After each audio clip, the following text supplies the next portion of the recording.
Hi, everybody, and welcome to City Beat. I'm your host, Nancy Byrne, and we are coming to you from the Las Vegas City Council chambers. Every year, we like to look back at the previous year and pick out some of our stories that we deem our favorite, and then put them all together in our Best of City Beat. Well, as I went through the rundowns, there was one common thread. You guessed it, coronavirus. From March, when it hit, and we all sat in shock watching our streets empty out, even the Strip. People trying to work from home, children trying to learn from home, businesses trying to stay afloat and keep their staff working. But we also saw people supporting each other, people learning how to celebrate milestones such as graduations and birthdays in a new way, virtually.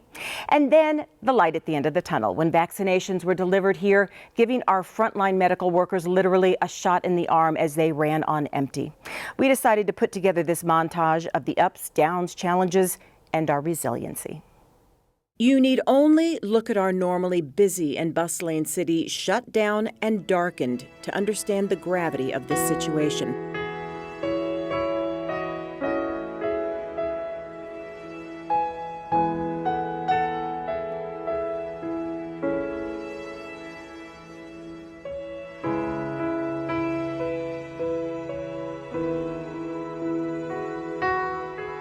Our parks and trails and open space are open for business in the city of Las Vegas.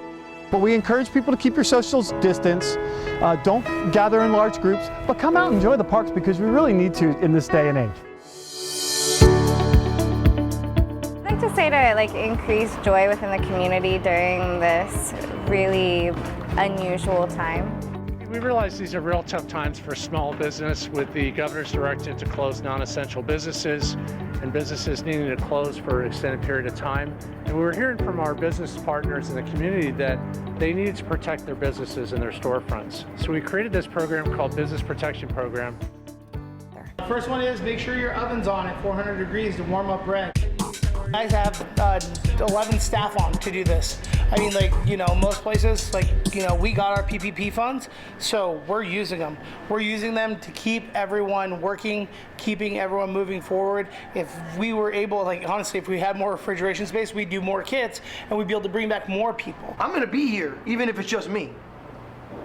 I'll be the one-man pizza show here doing what I have to do, but I feel there's an obligation to the community and to my loyal regular customers and to the staff that need work.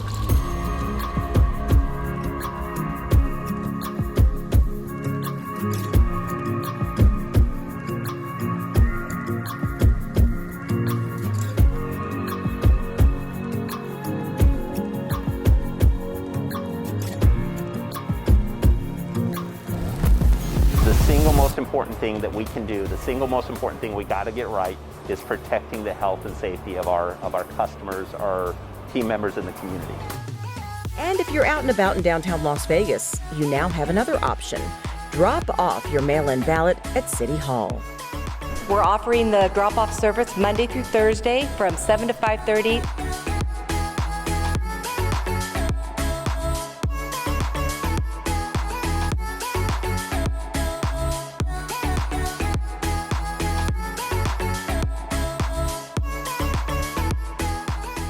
Are you kidding me right now? Well, we're actually moving a little. Yay! I can taste the swab. 8, 9, and 10. Okay. That was the longest 10 seconds of my life. Maybe a long 10 seconds, but worth it, knowing it will help in the long run with testing and possible tracing. When you do walk in, you'll get your temperature checked, and we'll direct you towards your line, whether it's registered, unregistered, or if you're feeling sick that day. We also have a line for that.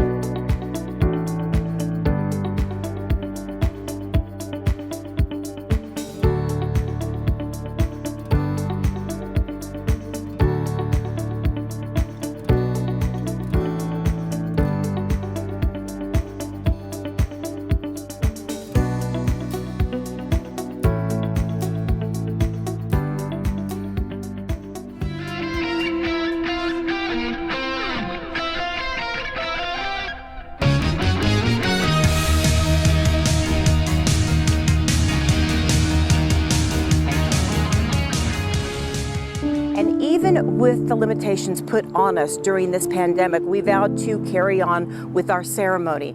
Angela Gomez, 20, from Riverside, California. Austin Davis, 29, from Riverside, California.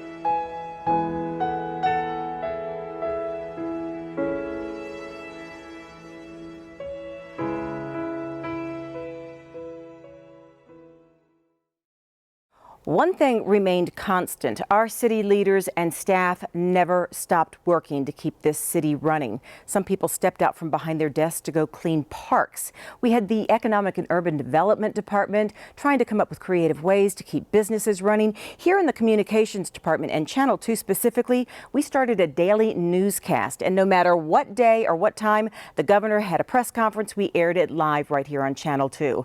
Our Public Information Office took 700 media inquiries and put out hundreds of press releases. Social media, well, they had 1.5 million views of our Facebook videos, and about 1 million people started checking out our coronavirus blog. And we're not going anywhere. Until the last shot is given and the last patient is out of the hospital, we will be here to keep you informed then and well beyond. Well, not everything that happened in 2020 was coronavirus related. We had some good stuff, including a big celebration downtown with a new hotel casino. It takes less than 1 minute to find out if you may have prediabetes, and you can do it here. So what are you waiting for? Just go to the site. Our family is no less than any other family. My heart doesn't see race. Love is love.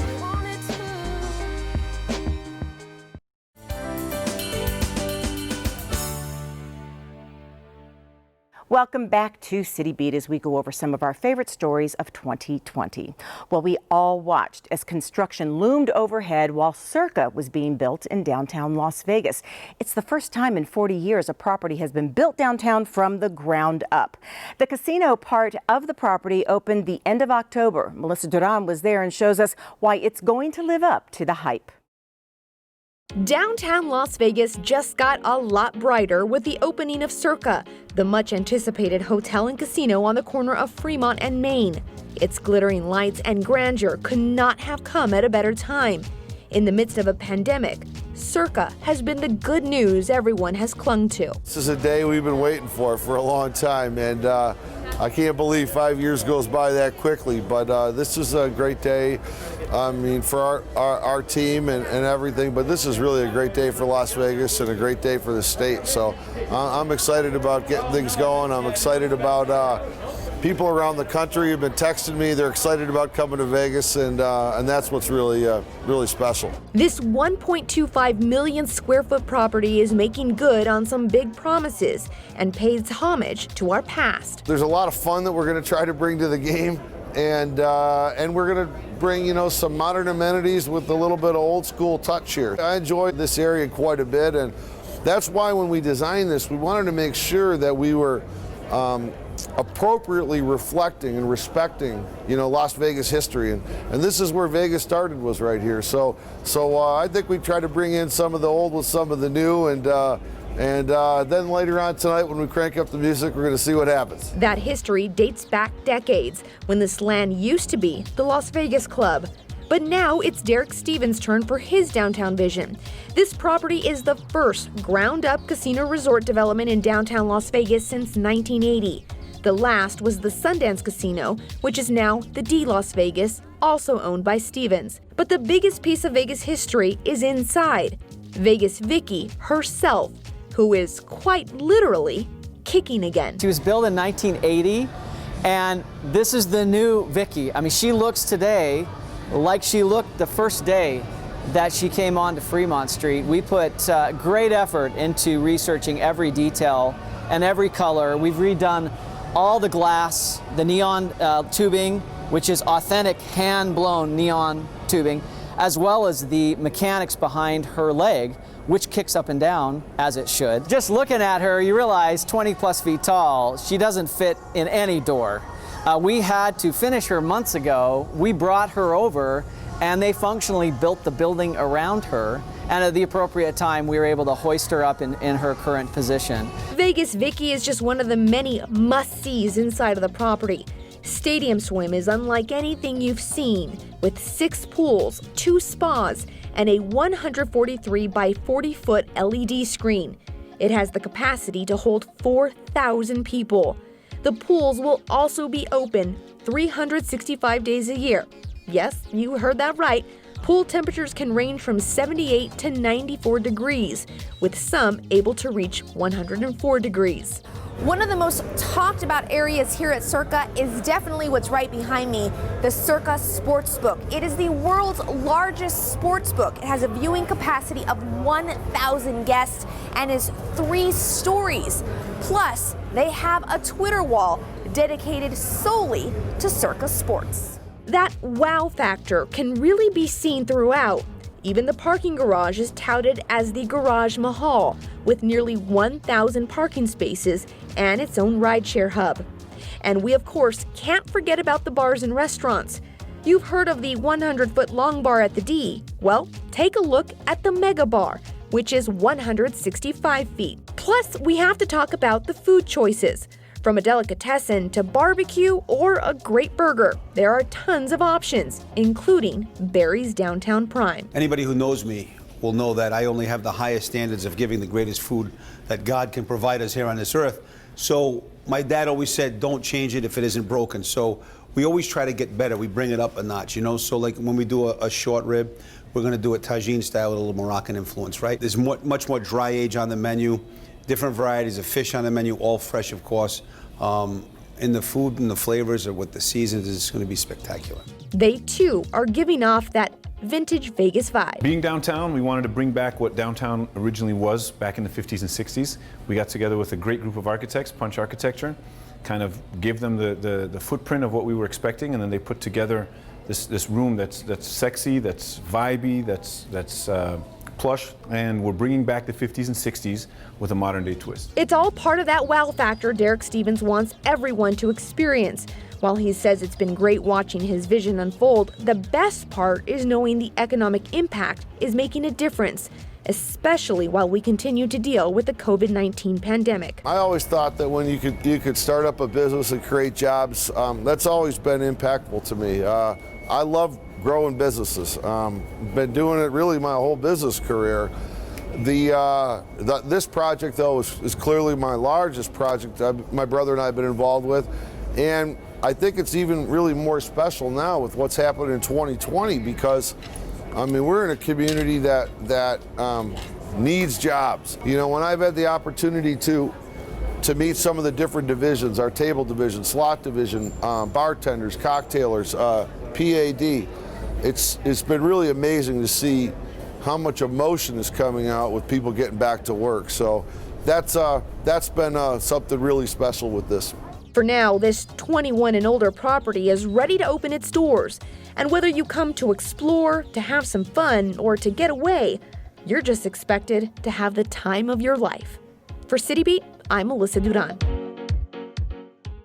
In true Las Vegas fashion, there are 777 rooms. Well, let's talk about some art. For many, many years, she loomed over the Blue Angel Motel, but the Angel was starting to look like she needed a facelift. So thanks to the City of Las Vegas Operations and Maintenance Department, our Historic Preservation Officer, the Centennial Commission, and Hartlauer Signs, that Angel, well, she got a facelift. We followed the process. In April of 2017, people in the vicinity of Fremont and Charleston may have thought they had died and gone to heaven as the 16-foot-tall Blue Angel moved through the air. But it was just the first in many steps to get this hometown icon down from where she stood for 60 years in front of the now defunct Blue Angel Motel, so the process could begin to renovate her back to her original form. Here, passing her every day, going to work, going to school, I kind of idealize it thinking that maybe during the weekends they'd say, oh, hey, let's meet under the Blue Angel on Saturday night, figure out where we're going from there. Even after the motel was demolished, she still stood there, and I think that showed her importance. Historic Preservation Officer Dr. Diane Seabrandt may be fairly new to our city, but her vast experience in history and her love for preserving it make her the perfect person to oversee such a project as the renovation of our Blue Angel. Dr. Seabrandt has been part of many of the logistical meetings with our operations and maintenance crew and the Hartlauer sign staff who will do the actual renovations. She's a liaison between the hands-on renovation and the city's Historic Preservation Commission and the Centennial Committee, who actually provided a grant for the Angel's makeover. So my role in this is to make sure that we're following the project from start to finish, that we are seeing the results that the commission has given the grant for, as far as the restoration back to her original design in the late 1950s, and following her process and her final re-erection at the island intersection of Fremont, Charleston, and Eastern. Another key figure in the Angel's renovation is historian Bob Stodahl. He says a lot of thought and planning has been put into this project to ensure she is put back to her original form. It's been up there for 60 plus years. She's been made over several times. So we are in essence destroying all of that history to get back to its original. And so a decision had to be made. Where do we start? Do we go back to the very, very beginning? We're going to sort of lose all of that history. So we hope we can photograph as we get back to that. So here's a little taste of her being taken from her first resting spot in the city's West Yard to Hartlauer Signs, the renovation, and her return to what is known as 5 Points, where Eastern, Fremont, and Charleston meet. And as the Blue Angel takes her spot back up on her perch, you can see subtle changes, taking her back to her original state, in her coloring, her gown, even the angle of the delicate wand she now holds. And her colors were more subdued. Her skin was more of an eggshell kind of color, eggshell white. Her hair was more blonde, not so gold. She didn't have such stark makeup on. And it's important that we bring her back to how she was originally designed and colored, so that, again, the importance of going back to the history of Las Vegas, going back to how she looked in the 1950s and the affiliation she has with the city itself. Stodahl feels being on this perch, her renovations, will only help energize the renovation of this entire area of downtown. I think that sends an energy level, a positive energy level to that whole area, and what the city is doing with Fremont Street. So there's a lot of life that is being brought back into Fremont Street, and she really represents that. The Angel was designed by artist Betty Willis. She also designed the famous Welcome to Las Vegas sign. You know what else she designed? Moulin Rouge. There have been a lot of exciting sign lightings at the Neon Museum's Boneyard, but the lighting of the Moulin Rouge sign held a very special place in the hearts of Las Vegans. These iconic signs are impressive any time of the day or night, but as the sun sets, the magic of the Neon Museum Boneyard really comes to life. And on this September evening, there would be one more shining memory coming to life, the sign that lit up the sky above the Moulin Rouge, the first integrated hotel casino in Las Vegas, which opened in May of 1955. All who were here for the lighting ceremony spoke of the importance of remembering its history. We are the guardians of this sign. It's the only thing really that's left of the Moulin Rouge. It's a history that we tell, our interpreters tell, at this museum every single day, 7 days a week. Since 2012, more than 1.2 million people have heard the story of the Moulin Rouge and the ending of segregation in southern Nevada. So the first time that African Americans could freely go into a place, be entertained, go to dinner, enjoy all of the accolades that we enjoy here in Las Vegas. We could do that for the very, very first time. The lighting of the Moulin Rouge sign is personal. It was great when we lit the Hard Rock sign. It was great when we lit the La Concha sign. It all has significant meaning to the city of Las Vegas. But this has a very special meaning for us and for those that I represent in my community. The Moulin Rouge is more than just an iconic symbol. It's more than just a sign that you see. It's our soul. As the night grew darker, this 11-letter, 18-foot-tall sign was relit, illuminating the icon and shedding light on what was a darker time in many ways in our history. We're going to take a quick break, and when we come back, we're talking animals, starting with a remarkable woman and her devotion to the kindness of animals. Sure, I look cute now, but when my owner lost his job, it was rough. I was living on the street, and one night, me and this Cocker Spaniel got into it so bad, I wound up looking like an ice cream cone. I cried a little bit, but thankfully I got rescued, so I'm running, I'm jumping, all back to my old self. And I'm ready to give unconditional love, even if you put a lampshade on my head.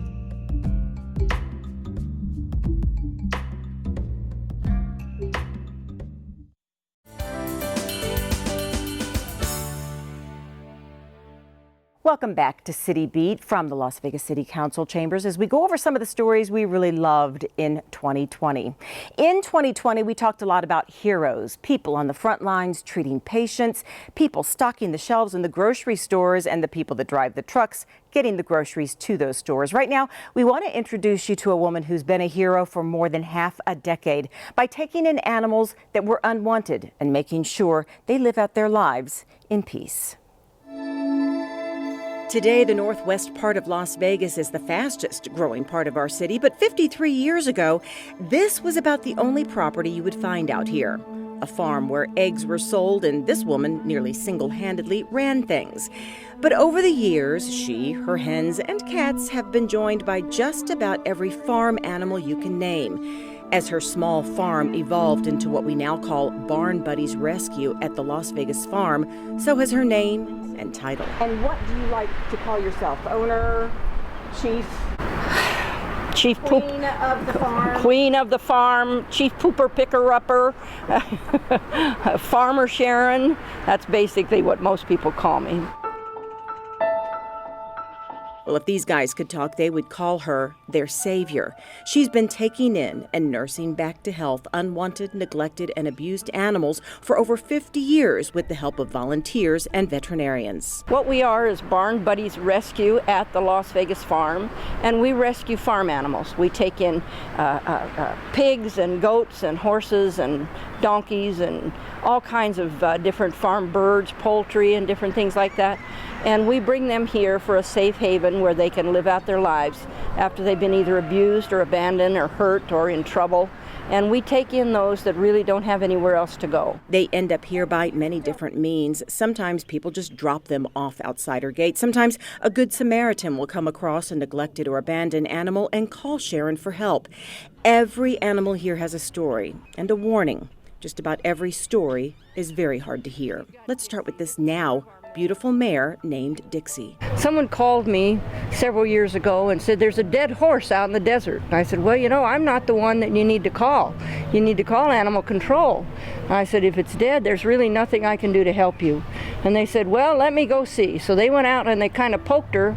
She was bleeding. She had maggots all over her. Her head was bashed in. Dixie appeared dead, but was hanging on by her last few breaths. Instead of animal control stepping in to cart the body away, Sharon did, and miraculously brought her back to life. Lo and behold, she was alive. So we went out and picked her up with the tractor and loaded her on a trailer and brought her home. It took us many years to be able to get close to Dixie. She was so terrified. But now she's a lovely, lovely mare. She's finally accepted us, and she's finally calmed down, and she's not so terrified anymore. This is one of many. We have so many here that have gone through similar situations. And we do everything we can to bring them back to where they're safe and they've got a place to live out their lives without harm and without anybody ever again hurting them. Homer is another heartbreaking story. Apparently, someone thought he was cute as a little baby, but as he started growing, the owner's interest or ability to care for him diminished. Homer was brought to us in the middle of the night, tied to our fence and abandoned at the gate. They tied this farm pig to our wooden fence, not knowing whether or not there was a coyote or anything else out there that could harm him. Homer has serious leg trouble and has spent his life so far on his knees. Sharon and her veterinarians are working hard to remedy the problem because he will eventually weigh 1,000 pounds and will need strong front legs. We're going to do everything we can to make sure that Homer can live a long life even when he gets to his maximum size. And as you can see, they are making progress. That's a good boy standing up on your feet. We are so happy. Yes, there you go, sweetheart. Isn't he a handsome pig? Sharon says what continues to amaze her is that so many people disregard the fact that these are living beings with feelings and intelligence. Just look at Baba.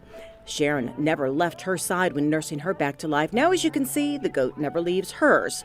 Have you ever heard of a lap goat? This is Baba. This is a lap goat. She loves to be held. She loves her mama. She loves her mama. This is Tommy Llama, once neglected, now living a happy life here at the farm. Many ducks, peacocks, and birds land here and choose to never leave. And why would they? They somehow just know they are safe.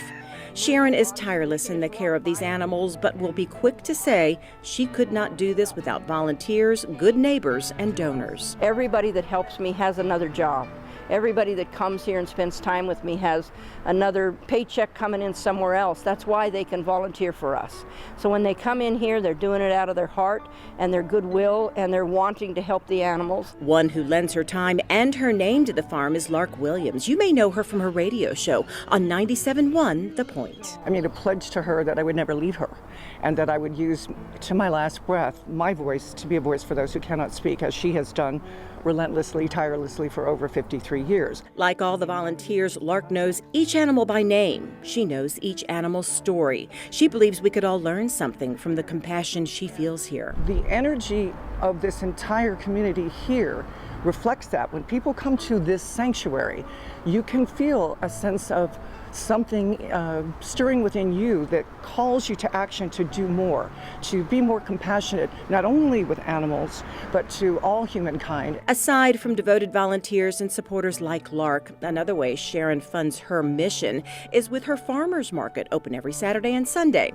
You may have to step around some peacocks and cats, but you will find everything here from honey to eggs. She says sometimes she doesn't know how she's going to get through each day, but she does, because she says she has to. There's nobody else in town that does what we do. These animals don't have anywhere else to go and be safe and live out their lives. We shot that story in the spring, and Sharon had a very important message to parents. If your children want cute little chicks and bunnies for Easter, don't do that. They grow up, and children often lose interest, and those kind of animals take special care. If you want a pet, go to the shelter and adopt one. If you want to see an exotic pet, go to Barn Buddies. It's located at 7222 West Grand Teton in the great northwest part of our city. Well, that does it for this City Beat. We hope you enjoyed a look back at how we survived the 2020 year of the coronavirus and how we are not going to let us stop us in 2021. Also, we hope you enjoyed some of the other stories we shared with you. We will see you in 2021. Be safe. We'll see you next time.